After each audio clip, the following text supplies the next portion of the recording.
কিসের অপেক্ষায় আছি আমি নিজেই জানি না। প্রতিদিন সময় কাটাই কোনো এক অদ্ভুত শূন্যতার সাথে লড়াই করে। সবকিছু থাকার পরেও কেন জানি বুকটা ফাঁকা লাগে। শত মানুষের ভিড়েও আমি ভীষণ একা। নিজেকে কোথায় খুঁজে পাই না, কোথায় যাচ্ছি বুঝতে পারি না। সবকিছু ধোঁয়াশা, সবকিছু এলোমেলো। নিজের কাছেই নিজের উত্তর মেলে না। কখনো মনে হয় আমি নিজেকেই হারিয়ে ফেলেছি।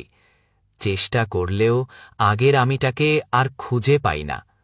শুধু এই শূন্যতাই প্রতিদিন আমাকে গিলে খায়, আর আমি দাঁড়িয়ে থাকি ভাঙা মন আর অপূর্ণ ভালোবাসার এক অন্তহীন যাত্রায়। কখনো মনে হয় কেউ যদি একবার এসে জিজ্ঞেস করত, তুমি ঠিক আছো তো, তাহলেই হয়তো বুকের ভেতরের সব জমে থাকা কান্নাগুলো বের হয়ে আসত।